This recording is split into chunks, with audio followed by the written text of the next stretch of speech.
Les sciences de la réalité, en deux mots, c'est la science des solutions durables. C'est-à-dire que par rapport à d'autres sciences, on parle la plupart du temps d'une discipline, comme les sciences physiques, les sciences mathématiques, les sciences biologiques.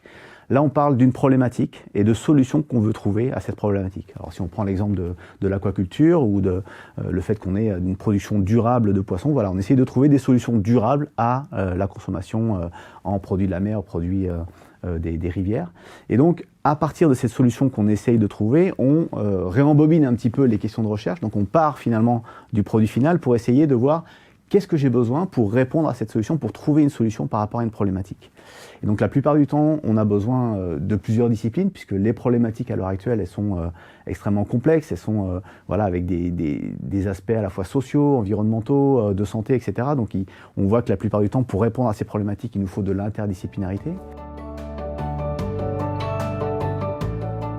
Pour répondre à ces problématiques et pour qu'elles soient durables, la plupart du temps, il faut qu'on construise aussi avec les acteurs de la société qui vont utiliser ces solutions. Parce que si on construit nous-mêmes nos solutions dans nos labos et qu'ensuite on les transmet, la plupart du temps, ça marche pas forcément.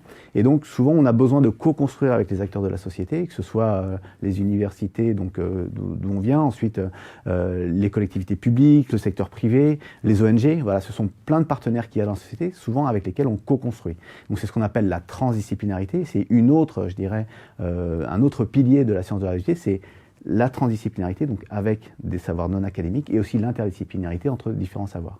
Et ensuite, donc, il y a toute cette recherche un peu de l'innovation, de la culture vraiment de la solution. Donc, c'est des liens aussi avec le milieu de l'innovation, le milieu de l'impact, et plus globalement des interactions entre les différents échelles aussi à laquelle on trouve les problèmes. Si on prend encore une fois l'exemple de l'agriculture, on peut avoir une problématique très ciblée sur un territoire, mais qui est en lien avec des marchés internationaux, etc. Donc voilà, c'est un petit peu ça la science de la réalité, c'est partir de la problématique et petit à petit construire véritablement des champs de recherche, des disciplines qui permettent d'arriver avec la société à trouver une solution durable.